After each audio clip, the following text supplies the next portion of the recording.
ఈరోజు మనం ఒక ప్రత్యేకమైన వ్యక్తిని కలవడానికి వచ్చాం. వారు సెలబ్రిటీ కాదు, అలా అని పొలిటికల్ లీడర్ కాదు. కేవలం ప్రజలకు సేవ చేయాలి అనే ఒక చిన్న దృక్పథంతో ప్రజల్లోకి వచ్చారు. వారి యొక్క సొంత వారిని కోల్పోయినా తన భర్త ఆశయమే జీవితమై ఒక వేదిక చేసుకొని కాంగ్రెస్ పార్టీ మీదున్న అభిమానంతో పార్టీ ప్రజలకు చిన్న పెద్ద అన్న తేడా లేకుండా ఒక ఆత్మీయురాలుగా నిత్యం ప్రజలలో మమేకమై తన సేవలు అందిస్తున్నటువంటి సూర్యాపేట జిల్లా మహిళా సేవాదల్ అధ్యక్షురాలు కేతిరెడ్డి శకుంతల గారితో ఉన్నాము.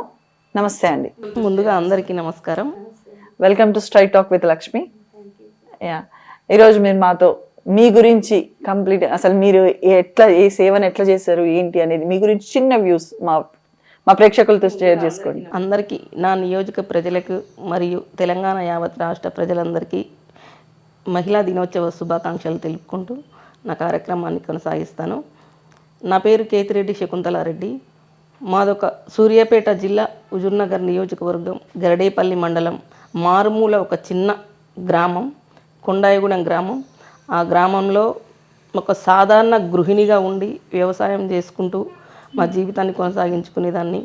ఆ నేపథ్యంలో పిల్లల చదువుల కోసమని సిటీకి వచ్చి సిటీలో పిల్లల్ని చదివించుకుంటున్న క్రమంలో కరోనా టైంలో మా భర్త గారు కరోనా టైంలో ఇట్లా జరగడం జరిగింది.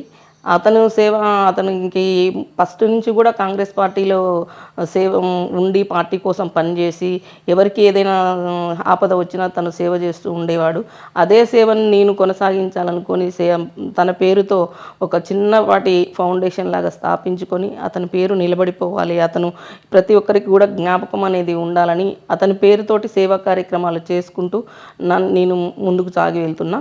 ఈ క్రమంలో నేను చేసుకున్న కార్యక్రమాలకి ఒక గుర్తింపు, ఒక పట్టు అనేది దొరకడం కోసం అని మనం ఆలోచించిన క్రమంలో కాంగ్రెస్ పార్టీ అనేది నాకు చిన్నతనం నుంచి నేను పుట్టిన కల్చర్ కానివ్వండి, నేను పెరిగిన నడవడిక కానివ్వండి అంతా కాంగ్రెస్ కుటుంబంలో పుట్టి పెరగడం వల్ల నేను కాంగ్రెస్ పార్టీలో ఉన్న కాంగ్రెస్ పార్టీ అభిమానం కాబట్టి కాంగ్రెస్ పార్టీ నుంచే సాధ్యం అవుద్దని ఒక నిర్ణయం తీసుకొని కాంగ్రెస్ పార్టీలోకి రావడం జరిగింది. ఓకే, ఇప్పుడు అసలు ఈ సేవ చేయాలి అన్న ఆలోచన ఎలా వచ్చిందంటారు మీకు? సేవ చేయాలంటే ఫస్ట్ నుంచి కూడా నాన్న వాళ్ళు చిన్నతనం నుంచి కూడా మా ఊర్లో ఏది ఉన్నా కానీ దేనికి సంబంధించి అయినా ఎవరైనా ఇంటికి వచ్చినా వాళ్ళని కాదనకుండా తోచిన కాడికి చేస్తూ ఉండేవాళ్ళు. చిన్నప్పటి నుంచి తాతయ్య గారు కానివ్వండి, నాన్నగారు కానివ్వండి, బాబాయ్ గారు కూడా అంతా కాంగ్రెస్ పార్టీగానే పనిచేశారు. ఎవరు వచ్చినా నిరుపేద వాళ్ళ ఇంటికి వచ్చినా వాళ్ళకి తోచిన కాడికి సహాయం చేస్తూ ఒక నడవడికలు వాళ్ళని చూసిన కాబట్టి నేను కూడా అలానే ఉండాలి, అట్లా చేసుకుంటే బాగుంటుంది అనేది చిన్నప్పటి నుంచి కూడా నాకు ఒకటి ఉండేది.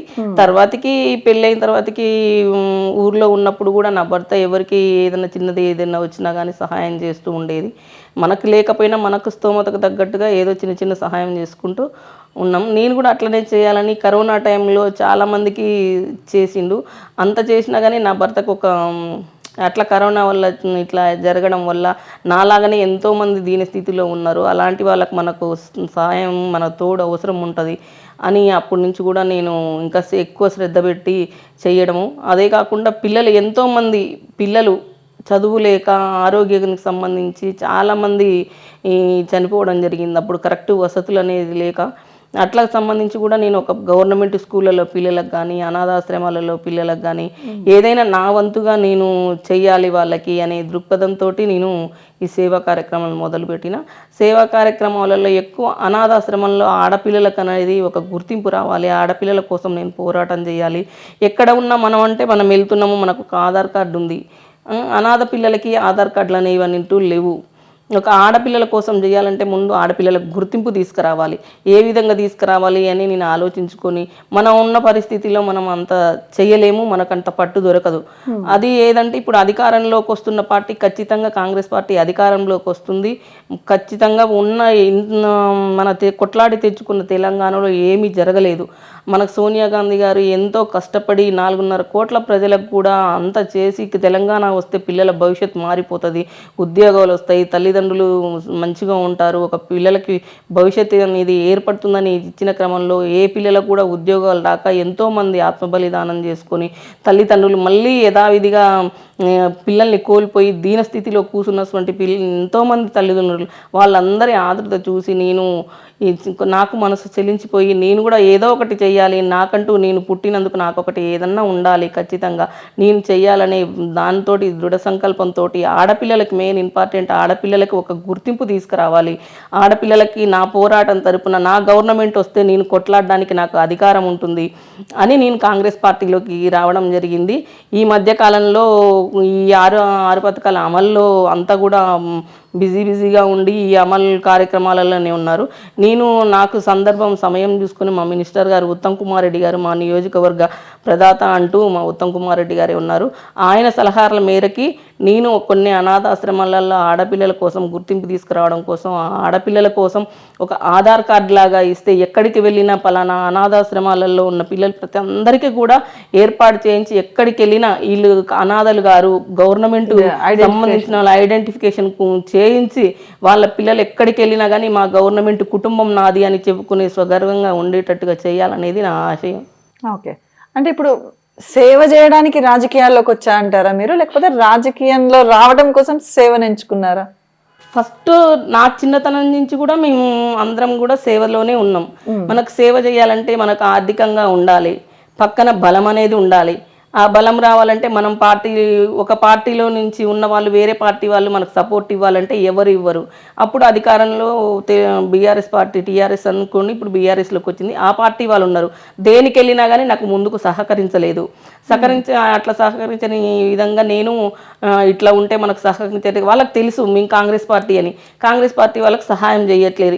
ఇంకా లేనిపోని ఇవన్నీ సృష్టించి చేయనీయకుండా ఆపేస్తుండేవాళ్ళు. అప్పుడు నేను ఇట్లా ఉండి చేసుకుంటే కాదు, నాకు పార్టీ బలం కూడా సమకూరాలి, గవర్నమెంట్ వస్తే నాకు కొంచెం అండగా ఉంటారు, మనం చేసుకున్న లక్ష్యానికి కూడా మనం చేరగలుగుతాము అని ఆ విధంగా నేను కాంగ్రెస్ పార్టీలోకి అడుగుపెట్టడం జరిగింది. ఓకే, అంటే ఇప్పుడు చాలా పొలిటికల్ లీడర్స్కి మనం వింటుంటాం వాళ్ళకి ఒక ట్రస్ట్ ఉందని చెప్పి, లేకపోతే ఎన్జిఓస్ ఉన్నాయని చెప్పేసి. ఇవన్నీ కూడా ఎందుకు అంటే ట్యాక్స్ ఎగ్గొట్టడం కోసం అని చెప్పేసి తెలిసిన సత్యమే ఇది అందరికీ కూడా, జగమెరిగిన సత్యం అనొచ్చు. సో ఆ విధంగా ఏమైనా మీరు ఎవరికైనా ట్రస్ట్ లాగా అట్లా అంటే అట్లా ఏమైనా చేస్తున్నారా, మెయింటైన్ చేస్తున్నారా? లేదు, ఇంతవరకు అయితే అట్లా ఏం లేదు. మనం ఒక ట్రస్ట్ పెట్టుకోవాలంటే దాన్ని గవర్నమెంట్ తోటి సహకరించుకొని గవర్నమెంట్ తోటి రిజిస్ట్రేషన్ చేయించుకోవాలి. నేను కూడా అట్లా గవర్నమెంట్ తోటి 2 years బ్యాక్ రిజిస్ట్రేషన్ చేయించుకొని ఆ ట్రస్ట్ ద్వారానే నేను సేవా కార్యక్రమాలు చేసుకుంటున్నాను. నా భర్త గారి పేరు పెట్టుకొని మన స్తోమతకు తగ్గట్టు ఉన్న కాడికే ఎక్కడ కూడా డొనేషన్స్ కనెక్ట్ చేయకుండా ఇంతవరకు నా సొంత నేను కష్టపడి సంపాదించుకున్న డబ్బులతోటే చిన్న చిన్న కార్యక్రమాలు చేసుకుంటూ ముందుకు వస్తున్నా. అదేవిధంగా చాలా అనాథాశ్రమాలలో భోజనాల ఏర్పాటు కానీ, గవర్నమెంట్ స్కూళ్ళల్లో పిల్లలకు బుక్స్ ఇవ్వడం కానీ, పోయినసారి మన నియోజకవర్గమే కాదు మన తెలంగాణ రాష్ట్రంలో పెద్దపల్లి జిల్లాలో ఒక 2 అమ్మాయిలు నిరుపేద విద్యార్థులు, వాళ్ళ తల్లిదండ్రులు కూలి పనికి వెళ్ళి ఇట్లా చదివించుకునే స్తోమత లేకపోయే, కరోనా వచ్చి వాళ్ళ కష్టకాలంలో చదివించే స్తోమత కూడా లేదు. వాళ్ళు ఎక్కడో నేను చూసిన మెసేజ్ చూసుకొని నేను చేసిన సేవను గుర్తించి నాకు ఒకరోజు ఫోన్ చేయడం జరిగింది. 2 ఆడపిల్లలు, 2 ఆడపిల్లలు కూడా నాకు రిక్వెస్ట్ పెట్టారు, మేడం ఏమన్నా ఉంటే మీ ద్వారా నాకు హెల్ప్ చేయండి అని పెట్టారు. వాళ్ళిద్దరి పిల్లలకు కూడా నేను స్టడీ మెటీరియల్ పంపించడం జరిగింది. ఆ స్టడీ మెటీరియల్ కూడా నేను వెళ్ళకుండా నేను అంత దూరం వెళ్తే అన్ని ఖర్చుల వల్ల లాస్ పోతా, ఆ డబ్బులు ఆ పిల్లలకి పుస్తకాలు కొనిస్తే వాళ్ళు ఒక ఫ్యూచర్ అనేది ఏర్పడుతుంది కదా అని అట్లా వెళ్ళకోకుండా బస్సు ద్వారా కొరియర్ చేసి ఆ పిల్లలకి స్టడీ మెటీరియల్ పంపించడం జరిగింది. ఆ 2 పిల్లలు కూడా ఇప్పుడు కానిస్టేబుల్కి క్వాలిఫై కావడం జరిగింది. ఆ నేపథ్యంలో ఆ 2 పిల్లలు కూడా ఇప్పటికి కూడా నాకు ఫోన్ చేసి, మేడం మీరు ఇట్లా పంపించిన స్టడీ మెటీరియల్ వల్ల మేము ఆ రోజు చదువుకొని ఈరోజు క్వాలిఫై మేము ఒక పొజిషన్లో నిలబడ్డాం, మా జీవిత కాలం కూడా మిమ్మల్ని ఎప్పుడు కూడా గుర్తించుకుంటాం, మాకంటూ ఇప్పుడు మేము నిలబడిపోగానే మీ సేవా కార్యక్రమంలో మా వంతు మేము కూడా చేస్తాము, మాకు స్థానం కల్పించండి అని కోరడం జరుగుతుంది. అలాంటి వారికి కూడా నేను ఎప్పుడైనా నా ఫౌండేషన్ నుంచి నేను అందరికీ తోడుగా ఉంటా, నా వంతుగా వాళ్ళు కృషి చేస్తున్నా కానీ చేయించుకుంటాను. ఓకే, ఇప్పుడు మీరు ఇట్లా సేవ చేస్తారు, ఏ పొలిటికల్ లీడర్ మీకు సపోర్ట్ ఇస్తున్నారు? అంటే పలానా వ్యక్తి అని అంటున్నారా, లేకపోతే ఒక పార్టీ ఎట్లా మీకు సపోర్ట్ చేస్తుంది? పార్టీ అంటే ఇప్పుడు నేను సేవ చేసిన సేవాభావంతో నన్ను పార్టీ గుర్తించింది. ఓకే, పార్టీ నేను యావత్ తెలంగాణ రాష్ట్రంలోనే కాదు, నేను పుట్టడం నల్గొండ జిల్లాలో పుట్టాను. నేను మా మా పెళ్ళైన తర్వాతకి హుజూర్నగర్ నియోజకవర్గం గరిడేపల్లి మండలం మాది, సూర్యాపేట జిల్లా. నాకు అక్కడ సపోర్ట్ కావాలంటే మా ఉత్తమ్ కుమార్ రెడ్డి గారి సపోర్ట్. అధికార పార్టీ అంటే శాగంపూడి సైదిరెడ్డి ఉన్నాడు, వాళ్ళు బీఆర్ఎస్ పార్టీ కాబట్టి మనకేం రెస్పాన్స్ ఇవ్వరు, మనకు సపోర్ట్ సహకరించరు. అధికారంలో లేకపోయినా మనకి అక్కడ మొత్తం కూడా నియోజకవర్గానికి కాదు అందరికీ కూడా తను సపోర్ట్గా నిలబడి అధికారంలో ఉన్నా లేకపోయినా కానీ ఉత్తమ్ కుమార్ రెడ్డి గారు ప్రతి ఒక్కరికి సపోర్టు. అభివృద్ధి చెందాలన్నా చేయాలన్నా తన వల్లనే సాధ్యం, ఎవరి వల్ల కూడా సాధ్యం కాదు అని నేను ఉత్తమ్ కుమార్ రెడ్డి గారికి దగ్గరికి వెళ్ళేసి ఇలా ఉండాలనుకుంటున్నా, నేను ఇలా సేవ చేయాలనుకుంటే ముందు భవిష్యత్తులో కూడా నాకు చేయాలని ఉంది అని అనగానే సార్ ఎమ్మడే రెస్పాన్స్ ఇచ్చారు. నాకు హుజూర్నగర్ నియోజకవర్గ కోఆర్డినేటర్గా ఆర్డర్స్ పాస్ చేసి నాకు పార్టీలోకి ఆహ్వానించడం జరిగింది. ఓకే, ఇప్పుడు చెప్తున్నారు మీరు వాళ్ళు మీకు సన్నిహితం అని చెప్తున్నారు కదా, వారి ఉత్తమ్ పద్మావతి గారు కానీ ఉత్తమ్ కుమార్ రెడ్డి కానీ అసలు ఎట్లా జనాలతో ఎట్లా మమేకం అవుతుంటారు, వాళ్ళు ఎట్లా ప్రజల సమస్యలు ఎట్లా తెలుసుకుంటారు? వాళ్ళు ఇప్పటి నుంచే కాదు, అప్పట్లో కూడా ఉత్తమ్ కుమార్ రెడ్డి గారు ఒక యుద్ధ రంగంలో సైనికుల్లాగా ఉండి ప్రజలతో మమేకమైన రోజులన్నీ ఉన్నాయి. ఆ విషయం నుంచే మళ్ళీ కాంగ్రెస్ పార్టీలోకి వచ్చి కాంగ్రెస్ పార్టీలో నియోజకవర్గాల ప్రజలందరినీ కూడా తన కుటుంబ సభ్యుల్లాగా చేర్చుకొని ఎవరికి ఏ సమస్య ఉన్నా తన కుటుంబ సమస్యలాగానే పరిష్కరించుకుంటూ ఎన్నో ఉన్నత పదవులు వచ్చినట్టు ఎమ్మెల్యేలుగా, ఎంపీగా, మినిస్టర్గా అన్ని హోదాలలో చేసినటువంటి వ్యక్తి మన ఉత్తమ్ కుమార్ రెడ్డి గారు. అదేవిధంగా పద్మావతి మేడం గారు కూడా తనకి ఎప్పుడు తన అడుగుజాడలో నడిచి 2 నియోజకవర్గాలకు కూడా తను నా సొంత కుటుంబంలో నా పిల్లలే, 2 నియోజకవర్గాలు కూడా నా పిల్లలే అని 2 నియోజకవర్గాల్లో కూడా తన సొంత నియోజకవర్గం కోదాడైనా కానీ హుజూర్నగర్ నియోజకవర్గాన్ని కూడా తన సొంత నియోజకవర్గంలోనే అనుకుంటూ 2 నియోజకవర్గాలలో ప్రజల్ని తన బిడ్డల్లాగా భావించుకుంటూ అనునిత్యం సేవలు చేసుకుంటూ ప్రజల్లోనే అనునిత్యం ఉంటారు. ఏ ప్రజలకు ఎవరికి చిన్న సమస్య వచ్చిందని ఒక ఫోన్ ద్వారా కానీ ఎవరి ద్వారానైనా కానీ అన్నా కానీ అప్పుడు అనుక్షణం మళ్ళీ ఆ తక్షణమే ఎమ్మటే వచ్చి వాళ్ళ ఇంటికి వచ్చి వాళ్ళని పరామర్శించి ఏం కావాలి ఏం చేయాలి మేమంతా మీకు సపోర్ట్గా ఉంటామని వాళ్ళకి నిలబడి సపోర్ట్ ఇవ్వడం జరుగుతుంది. అందువల్లనే ఈరోజు ఈ విధంగా తప్పకుండా వాళ్ళు అధికారంలో ఉన్నా కానీ ఖచ్చితంగా గెలిచి మా కష్టాలు తీరుస్తారు అనే నమ్మకంతో భరోసాతో ఎలక్షన్స్ ముందే వాళ్ళు గెలుస్తారని 2 నియోజకవర్గాలలో కూడా పండుగలు చేసుకున్న రోజులు ఉన్నాయి. ఆ విధంగా ఇద్దరు కూడా ఇప్పటికే కాదు ఇక ముందు భవిష్యత్తులో కూడా ఇద్దరు మన తెలంగాణ రాష్ట్రానికి సపోర్ట్గా ఉంటారు. అందరికీ కూడా ఏ విధమైన సహాయం చేయాలన్నా చేస్తారు. మీరు ఇప్పుడు ఉత్తమ్ కుమార్ రెడ్డి గారు ఇట్లా సపోర్ట్ చేశారు, ఆయన ఎన్నికల ముందు లాస్ట్ డిసెంబర్లో జరిగినటువంటి అసెంబ్లీ ఎన్నికల ముందు పార్టీ మారుతారు అది అన్నారు. మరి ఒకవేళ తను పార్టీ మారింటే మీరు కూడా చేంజ్ అయ్యేటోళ్ళ? లేదు, అసలు పార్టీ మారడు. అసలు పార్టీ మారాలనుకున్నతడు అన్ని ఉన్నతమైన పదవులు ఉండి కూడా ఖచ్చితంగా మేము అధికారం వస్తుంది, మనమే గెలుస్తున్నాము, ఖచ్చితంగా ఈసారి మన గవర్నమెంట్ వస్తుంది అని చెప్పిన తను ఏమంటే ఇప్పుడు ఆ నియోజకవర్గంలో శాగంపూడి సైదిరెడ్డి ఉన్నాడు. ఇతను మన ఉత్తమ్ కుమార్ రెడ్డి గారు ఏదైనా చేయాలనుకుంటే అతను ఎదురు నిలబడి ఏ విధంగా చేస్తే అతను మీద ఉన్న ఓట్ బ్యాంక్ అనేది తగ్గిపోతుంది. అతనికై మళ్ళుద్దనే విషయం మీద వేరే వాళ్ళని క్రియేట్ చేసుకుంటూ పార్టీ మారతాడు ఇట్లా చేస్తాడు అని దుష్ప్రచారం చేసి వాళ్ళ మీద లేనిపోని బురద జల్లాలని చూసిన అయినా కానీ అట్లాంటి వాటికి నిండకోకుండా కాంగ్రెస్ పార్టీ తరపు నుంచే చేస్తాం, గెలుస్తాం, ఖచ్చితంగా నియోజకవర్గంలో అభివృద్ధి అంటూ మళ్ళీ మన ద్వారానే నిరూపించి తీరుతామని ఖచ్చితంగా చేయడం జరిగింది. కాంగ్రెస్ పార్టీ రావడం జరిగింది. అప్పుడే అభివృద్ధి పనులన్నీ కూడా నియోజకవర్గ స్థాయిలో యావత్ తెలంగాణ రాష్ట్రంలోనే అభివృద్ధి మొత్తం జరగడం జరిగింది. అయితే ఇప్పుడు బీఆర్ఎస్ పార్టీనే అధికారంలో ఉండే. బీఆర్ఎస్ పార్టీలో ఆడవాళ్ళకంత గుర్తింపు లేదు, కాంగ్రెస్ పార్టీలోనే ఉంది. మరి మీకు ఎంతవరకు ఐడెంటిఫికేషన్ ఉంది కాంగ్రెస్ పార్టీ? మీరని కాదమ్మా, ఆడవాళ్ళకి మహిళలకి ఎంత ఐడెంటిఫికేషన్ ఇస్తున్నారు? అప్పట్లో మన ఇందిరాగాంధీ గారు ఉన్నప్పుడు కానివ్వండి, రాజీవ్ గాంధీ గారు కానివ్వండి, ఎవరైనా సరే ఏ పార్టీ ఉన్నా కానీ కాంగ్రెస్ పార్టీ అంటే ఒక తల్లి లాంటి పార్టీ కాంగ్రెస్ పార్టీ. ఆ కాంగ్రెస్ పార్టీలో ఉన్న ప్రతి ఒక్కరు కూడా శాంతి భద్రతలతోటి మంచిగా ఉండేవాళ్ళు. ఎక్కడికి వెళ్ళినా ఆడవాళ్ళకు ఒక గౌరవం మర్యాదని ఇచ్చేవాళ్ళు. తర్వాతకి తెలంగాణ వచ్చిన తర్వాతకి ఎక్కడికి వెళ్ళినా కానీ ఆడవాళ్ళని ఒక బిజినెస్ పరంగా చూస్తున్నారు, ఎక్కడికి ముందుకు వెళ్ళనీయకుండా చూస్తున్నారు. ఎక్కడ జరిగినా అత్యాచారాలు, మానభంగాలు ఇలాంటివన్నీ జరుగుతున్నాయి. వాటికి సపోర్ట్ ఇచ్చే పార్టీ ఏమంటే ఏది చేసినా బిజినెస్ పరంగా వాళ్ళు ఆలోచిస్తారు. వాళ్ళ కుటుంబ పరిపాలన కోసం, వాళ్ళు సంపాదించుకోవడం కోసం ఏమంటారు పెట్టుబడిదారులాగా ప్రజల్ని కేటాయించుకున్నారు. వాళ్ళు అట్లా కుటుంబ పాలన చేసుకొని వాళ్ళు సంపాదించుకున్న తప్ప మామూలు ప్రజలకైతే చెందింది లేదు, చేసింది లేదు. కుటుంబ పాలన అంటే అది వచ్చింది కాంగ్రెస్ పార్టీ నుంచే కదా అని అంటారు కదా మరి. కుటుంబ పాలన అంటే ఎట్లంటే ఒక్క కుటుంబంలో ఒక 5గురు ఉంటారు. ఆ 5గురు కూడా తినే తిండిని తలా 5గురు పంచుకొని తింటారు. అట్లా ఈ కాంగ్రెస్ పార్టీలో పేద ధనిక అని కుల మత భేదం అనేది ఏది లేకుండా అన్ని కులాలకి సమానవర్తంగా పంచే పార్టీ కాంగ్రెస్ పార్టీ. ఇప్పుడు అధికారంలోకి వచ్చిన తర్వాత కూడా మెయిన్ ఇంపార్టెంట్, ఇప్పుడు అధికారంలోకి వచ్చినాక నిరుపేదలు రోడ్డెమ్మటి ఉండే చిన్న చిన్న గుడిసెల వాళ్ళు కానీ ఎవ్వరు కానీ అన్నీ అట్లాంటి లేని వాళ్ళకు కూడా మనం పెట్టిన 6 పథకాలు అందాలని ఇప్పుడు మొత్తం కూడా సర్వేలు మొదలు పెట్టడం జరుగుతుంది.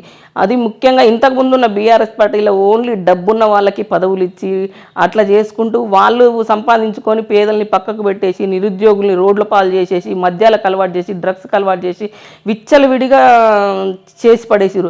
అదే ఇప్పుడు మనకు వచ్చిన గవర్నమెంట్లో కాంగ్రెస్ ప్రభుత్వంలో ప్రతి స్టార్టింగ్ ఫస్ట్ రోజు కానుంచి ఇప్పటి వరకు 6 పథకాలు అమలు పెట్టే క్రమంలో ప్రతి ఒక్కరికి కూడా న్యాయం జరుగుతుందని తెలంగాణ రాష్ట్ర ప్రజలందరూ సంతోషంగా ఉన్నారు.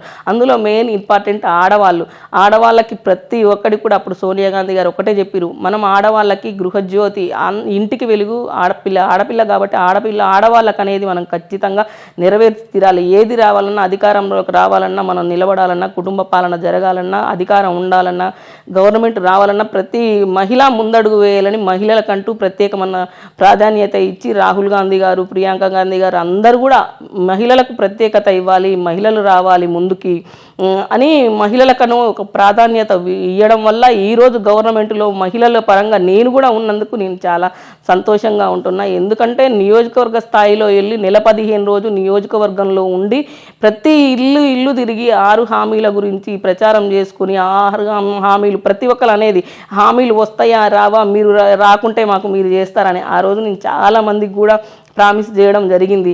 ఇల్లు లేని వాళ్ళకి ఇల్లు వచ్చే ఏర్పాటు చేస్తాము, ఇట్లా ఆధార్ కార్డు లేని వాళ్ళకి ఆధార్ కార్డు, ఇట్లా అన్ని రేషన్ కార్డు లేని వాళ్ళకి రేషన్ కార్డు, ఇల్లు లేని వాళ్ళకి ఇట్లా అన్నీ కూడా చేయడం జరిగింది.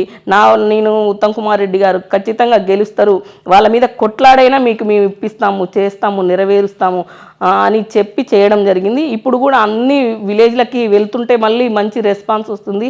అన్నీ కూడా అప్లికేషన్స్ తీసుకొని అన్ని ఇల్లులకి 0 కరెంటు బిల్లు, మహిళా బస్సు సౌకర్యం, ఫ్రీ సౌకర్యం వస్తుంది. అన్నిటికి కూడా మంచిగా సంతోషంగా మహిళలందరూ కూడా స్పందించి మా కాంగ్రెస్ పార్టీ రావడం చాలా సంతోషంగా ఉందని మంచిగా అనడం జరుగుతుంది. ఇంకా చాలా సంతోషంగా ఉంది. ఎందుకంటే వచ్చిన ప్రభుత్వంలో మనమంటూ మన పని మనం చేసినాం కాబట్టి నాకు చాలా సంతోషంగా ఉంది.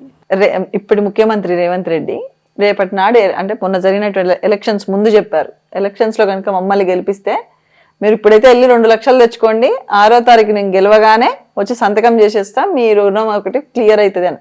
అట్లా ఎన్ని రుణమాఫీలు చేశారు? రుణమాఫీలు అంటే ఇప్పుడు మన కాంగ్రెస్ పార్టీ అధికారంలోకి రాకముందు బీఆర్ఎస్ పార్టీ ఉన్నప్పుడు కొన్ని కోట్ల అప్పులు చేసి దేశం మీద అప్పులు చేసి వదిలిపెట్టి వాళ్ళు సంపాదించుకొని పక్కకున్నారు. ఆ అప్పులన్నీ ఎలా తీర్చాలి, ఇప్పుడు మనం ఇస్తున్న హామీలన్నీ ఎలా నెరవేర్చాలి, ఇప్పుడు ఏమంటారు 2 లక్షల రుణమాఫీ అనేది భారీ ఎత్తున చాలా పెద్ద విషయం. అది అంతకంటే ముందు ఇప్పుడు చిన్న చిన్న హామీలన్నీ నెరవేర్చుకుంటూ ఆ పెద్ద హామీని కొంచెం టైం తీసుకుందాము.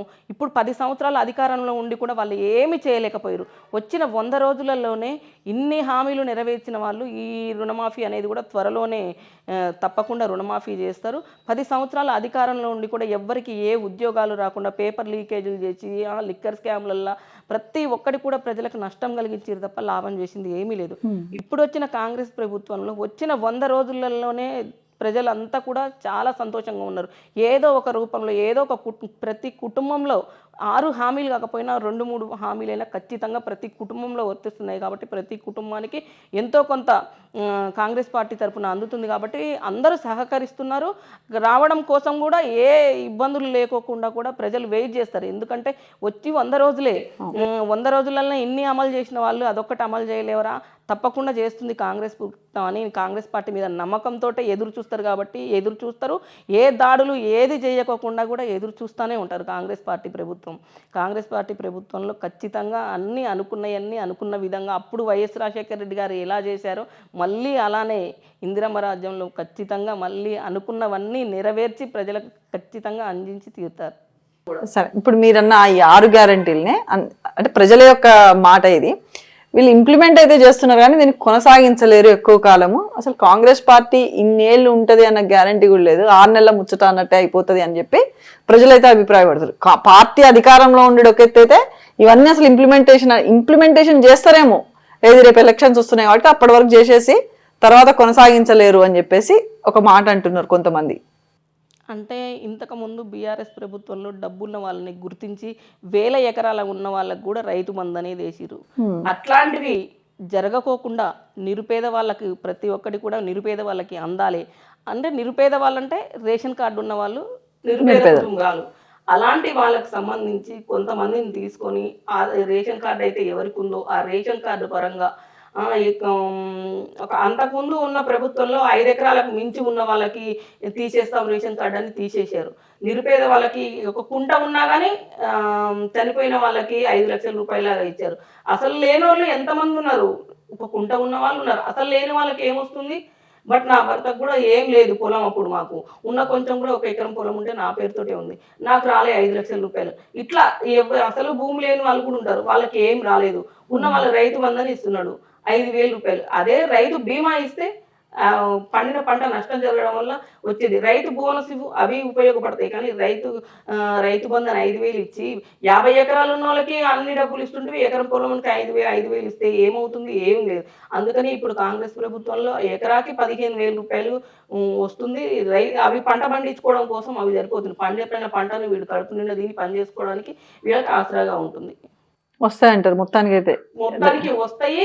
ప్రతి ఒక్కటి కూడా అమలు చేస్తుంది. ఎందుకంటే ఇది ఒక 5 సంవత్సరాలు 10 సంవత్సరాలు అనేది కాదు, మొత్తం కూడా ఇందిరమ్మ రాజ్యం నుండి అందరూ కూడా పేదలు ధనికులు అని తేడా లేకోకుండా అందరూ సమానత్వంలో ఉండాలి, అందరికి కూడా ఒకటే బాటలో ఉండాలనేది కాంగ్రెస్ పరిపాలనలో జరగాలనేది నిర్ణయించుకొని అందరూ కలిసి ప్రతి ఒక్కరు కూడా కాంగ్రెస్ బూత్ స్థాయి నుంచి ఎమ్మెల్యే స్థాయి వరకు మంత్రుల స్థాయి వరకు అందరూ కూడా కష్టపడి పనిచేసి కాంగ్రెస్ పార్టీ అధికారంలోకి తెచ్చుకున్నారు. కాబట్టి అధికారాన్ని వేరే అధికారులకు చేజిక్కనివ్వరు. ప్రజల బాగోగులు చూసేది కూడా మన కాంగ్రెస్ పార్టీనే కొనసాగుద్ది. ఇంకా 10 సంవత్సరాలు అది ఇంక 20 సంవత్సరాలైనా మన కాంగ్రెస్ పార్టీనే కొనసాగుద్ది. ఓకే, ఇప్పుడు పొలిటికల్ క్యాడర్ కొంచెం పక్కకు పెడితే అసలు మీరు ఎట్లా మీ ఫ్యామిలీని ఎట్లా రన్ అప్ చేస్తున్నారు? అంటే మీరు ఎలా హెల్ప్ చేయగలుగుతున్నారు? అంటే మీ సెల్ఫ్గా మీరు అంటే కొంత డబ్బు అనేది మీ దగ్గరనే ఉండాలి. ఇప్పుడు ఎవరికైనా సేవ చేయాలన్నా హెల్ప్ చేయాలన్నా మనకైతే సొంత డబ్బు ఉండాలి. మరి అట్లా మీకు అట్లా ఓన్గా ఉందా, లేకపోతే ప్రాపర్టీస్ అనేవి, లేదా పార్టీ సపోర్టా, లేదా పొలిటికల్ లీడర్ సపోర్ట్ చేస్తున్నారు? మీకు ఎట్లా? మేము చిన్నతనం నుంచి కూడా మంచిగా మా ఫ్యామిలీ అంతా అమ్మ వాళ్ళ తరపు నుంచి అత్తయ్య వాళ్ళ తరపు నుంచి అంతా కూడా మంచిగా ఉన్నారు. బట్ తర్వాతకి మ్యారేజ్ అయిన తర్వాతకి కొన్ని రోజుల తర్వాతకి కొంచెం ఆర్థిక ఇబ్బందుల వల్ల కొంచెం వడ్ల వ్యాపారం చేసుకుంటూ ఉండేవాళ్ళం. ఆ రోజుల్లో వడ్ల వ్యాపారం చేసుకునేటప్పుడు కొంచెం లాస్ వచ్చి వర్షాలు వచ్చి వడ్లన్నీ ఖరాబ్ అయ్యి కొంచెం లాస్ అవ్వడం జరిగింది. ఆ నేపథ్యంలో కొంచెం ఇబ్బందులు పడ్డాము. తర్వాతకి ఇక పిల్లల్ని చదివించుకుంటూ కష్టపడి పని చేసుకుంటూ ఉన్న కొంచెం పొలం వ్యవసాయం చేసుకునే వాళ్ళం. వ్యవసాయం చేసుకుంటూ ఇక పిల్లల చదువులకు ఎక్కువైపోతూ నేను సిటీకి వచ్చి పిల్లల్ని దగ్గరుండి చదివించుకుంటూ చేసుకున్నాం. ఆ క్రమంలో ఇక రియల్ ఎస్టేట్ బిజినెస్లో కొంచెం చేసుకుంటూ రియల్ ఎస్టేట్ బిజినెస్లో వచ్చినవి ఆ వచ్చిన డబ్బులలోనే ఒక 100 రూపాయలు వస్తే 100 రూపాయలు 10 రూపాయలు బయట వాళ్ళకి ఖర్చు పెట్టడం నా భర్తకు అలవాటు. అదే అలవాటుని నేను నడవటిగా నేర్చుకొని నేను అదే విధంగా నేను కంటిన్యూ అవుతున్నా. ప్రజెంట్ ఇప్పుడు నేను పొలిటికల్గా అనాథాశ్రమాలలో ఇట్లా సేవలు చేసుకోవడం అన్నీ చేయడానికి నాకు సపోర్ట్ నేనైతే ఫైనాన్షియల్గా రియల్ ఎస్టేట్ బిజినెస్ చేస్తా. కొంచెం ఆ బిజినెస్లో వచ్చిన డబ్బుల్ని కొంచెం నేను సోషల్ సర్వీస్కి కేటాయించుకుంటా. దానికి నా పిల్లలు కానీ నా తమ్ముడు కానీ అమ్మా నాన్న వాళ్ళు అందరు కూడా నాకు సపోర్ట్గా ఉంటారు. కాంగ్రెస్ పార్టీ ఏ విధంగా సపోర్ట్ చేస్తుంది? అంటే party in the sense leaders. Party అంటే నాకు ఎలక్షన్ మూమెంట్లో నేను నెల 15 రోజులు నియోజకవర్గంలోనే ఉన్నపోయి అందరికి కూడా కాంగ్రెస్ పార్టీ అధికారం రావడం కోసమని నేను చాలా కష్టపడ్డా అని నేను చెప్పుకోవాలి. ఎందుకంటే నేను అనుకున్న లక్ష్యం ఏంటంటే వాళ్ళు మనకి ఎప్పుడు బీఆర్ఎస్ ప్రభుత్వం నాకు ఏ రోజు కూడా ఏం చేయలేదు. నాకు చనిపోయిన తర్వాత కూడా 2 years వరకు కూడా పెన్షన్ కూడా రాలేదు. ఇప్పటి వరకు మొన్నటి దాకా కూడా పెన్షన్ రాకుండే. నాకు నేను 2-3 సార్లు అప్లికేషన్ పెట్టుకున్నా కానీ పెన్షన్ కూడా రాలేదు. ఎక్కడికైనా వెళ్ళినప్పుడు ఏదన్నా అడిగినప్పుడు బీఆర్ఎస్ ప్రభుత్వం వాళ్ళు మీరు కాంగ్రెస్ పార్టీ వాళ్ళు మీకు సహాయం చేయము అది ఇదని అనేవాళ్ళు. అప్పుడే నాకు బలంగా ఒకటి నాటుకుపోయింది, ఖచ్చితంగా ఈసారి అధికారంలో వస్తుంది, వచ్చినప్పుడు మనమే అధికారంలో డైరెక్ట్ చెప్పేసేవాళ్ళ వాళ్ళు చెప్పేసరి నా ఖచ్చితంగా ఈసారి గవర్నమెంట్ వస్తుంది, ఖచ్చితంగా కాంగ్రెస్ పార్టీ వస్తుంది, వచ్చినప్పుడు నేను అందరితో కొట్లాడి నాకు చేతనైన కాడికి మీ అందరికి నేను సహాయం చేస్తాను, అందరికి చాలా మందికి మాట ఇచ్చాను నేను. అదే విధంగా అప్పుడు నేను హుజూర్ నగర్లో ఉన్నా, హుజూర్ నగర్ వెళ్ళేసి పార్టీగా ఉన్నప్పుడు మా నియోజకవర్గంలో 7 మండలాలు అందరూ కూడా నాకు మండల యూత్ అధ్యక్షులు అందరూ కూడా మండలాధ్యక్షులు అందరూ కూడా సపోర్టుగా ఉండి నాకు అనునిత్యం ప్రతి దానికి కూడా నాకు సపోర్టుగా ఉన్నారు. ఎక్కడికి వెళ్ళినా నాకు తోడబుట్టిన వాళ్ళగా సపోర్ట్ ఉండి నన్ను ముందుకు నడిపించారు. అదేవిధంగా ఎలక్షన్ ముందు కూడా నాకు నియోజకవర్గంలో మహిళలతో తోటి మీటింగ్ పెట్టడానికి సమభావన సంఘాల వాళ్ళకి సంబంధించి మహిళల మీటింగ్ పెట్టాలని 1200 మంది మహిళలతోటి హుజూర్నగర్ నియోజకవర్గంలో మీటింగ్ పెట్టడం జరిగింది. ఆ మీటింగ్కి ఉత్తమ్ కుమార్ రెడ్డి గారిని రిక్వెస్ట్ తీసుకొని టౌన్ అధ్యక్షుడు మిగతా మండలాల అధ్యక్షులు అందరినీ కూడా అన్న ఇలా పెట్టాలి, ఆడవాళ్లకు ఇంతకుముందు సంభావన సంఘాలలో ఎంతో మంది రుణాలు తీసుకొని వడ్డీలు మాఫీ అయితేని కాకోకుండా ఎంతో మంది ఇబ్బందులు పడుతున్నారు, దాని గురించి మనం చేసి ముందు ఏం జరగాలనే దాని గురించి ఒక మీటింగ్ పెట్టుకొని ఆడవాళ్ళని వెలికి తీసుకొని వాళ్ళ బాధలు కష్టాలు విందామని ఉత్తమ్ కుమార్ రెడ్డి గారు సార్ గారి మాట తీసుకొని మీటింగ్ పెట్టడం జరిగింది. మీటింగ్ కూడా మంచిగా 1000-1200 మంది మహిళలు వచ్చి మనకు మెసేజ్ ఇవ్వడం జరిగింది. మంచిగా సక్సెస్ చేయడం కోసం నా నియోజకవర్గం కాంగ్రెస్ పార్టీ మహిళలందరూ కూడా నాకు సపోర్ట్గా నిలబడి అందరం కలిసి చేసుకున్నాం. ఆ మెసేజ్ ఎంతో మంది మహిళల్లోకి వెళ్ళింది. అదే ఇప్పుడు మన కాంగ్రెస్ పార్టీ గవర్నమెంట్ వచ్చిన తర్వాతకి ఈ 6 హామీలలో కూడా ఇది కూడా మహిళలకు సంబంధించి డోక్రా మహిళలకు అనేది ఇంపార్టెంట్ ఇచ్చారు. మీరు తీసుకోండి అమ్మా, తీసుకొని మీకు ఏ పని అయితే చేయాలనుకుంటున్నారో మీకు సపోర్ట్గా ఉంటాము, మీ పని మీరు చేసుకోండి అని మొన్న రేవంత్ రెడ్డి అన్నగారు మనకి ఎల్బీ స్టేడియంలో ఇవ్వడం కూడా జరిగింది.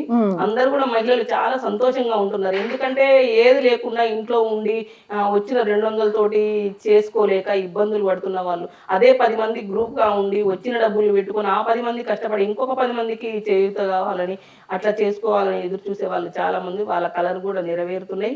అంతా చాలా సంతోషంగా ఉంది నాకు. ఎందుకంటే ఈ వచ్చిన గవర్నమెంట్ వచ్చిన అధీనంలో నేను కరెక్ట్ సమయంలో అడుగుపెట్టి నేను కూడా పని చేసిన కాబట్టి నాకు చాలా సంతోషంగా ఉంది. ఇంకా రానున్న రోజుల్లో కాంగ్రెస్ పార్టీ కోసం కష్టపడి పని చేస్తా, అందరికీ కూడా సపోర్ట్గా నిలబడతాను.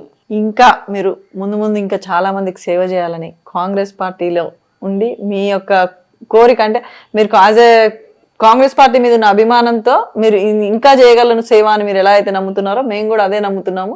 మీరు ఇంకా సేవ చేయాలి అని చెప్పేసి కోరుకుంటున్నాము. థ్యాంక్ యూ సో మచ్ అండి. Thank you very much.